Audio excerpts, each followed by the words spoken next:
setiap muslim, apapun pangkatnya, apapun jabatannya, wajib nuntut ilmu. Antum walaupun jadi profesor di kimia, tapi tetap antum punya kewajiban nuntut ilmu agama. Ilmu yang mana? Ilmu yang antum butuhkan. Ketika antum seorang muslim, sholat, antum harus tahu bagaimana sholat yang diterima oleh Allah SWT. Kalau yang lainnya, masalah perdagangan, alhamdulillah nggak dagang. Ya antum nggak wajib belajar. Tapi tatkala antum menjadi pedagang, wajib belajar bagaimana berdagang yang syar'i. Akan ditanya nanti, pada hari kiamat, salah satu yang ditanya adalah ilmunya. Rasul sallallahu alaihi wasallam mengatakan, menuntut ilmu itu adalah kewajiban atas setiap muslim.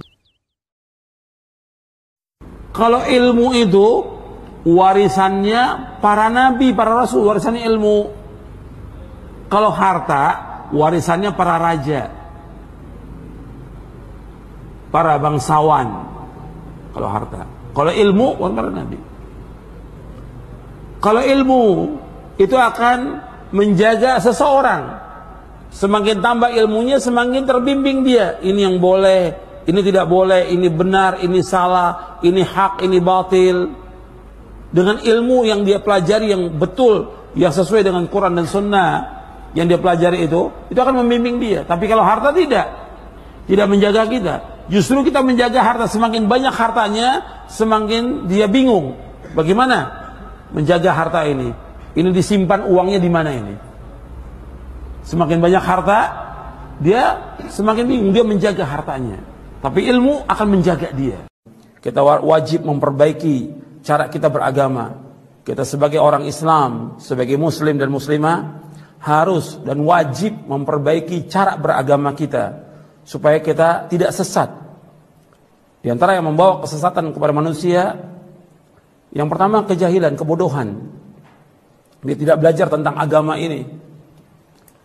Bahwa kita wajib beragama dengan dalil. Makanya kita wajib belajar. Dan kita wajib meluangkan waktu kita untuk belajar tentang agama ini.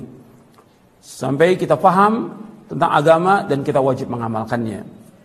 Dan dalam mengamalkan pun harus ada syarat ikhlas dan ittiba. Ikhlas karena Allah dan mengikuti contoh Nabi Muhammad SAW.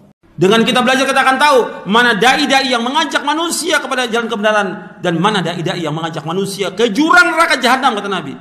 Sebab Nabi sudah menyebutkan nanti akan ada doa ala abwabi jahannam.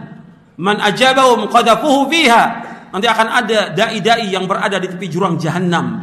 Barang siapa yang mengikuti mereka pasti akan dimasukkan ke neraka jahanam. Hadis ini sahih diriwayatkan Imam Bukhari dan Muslim.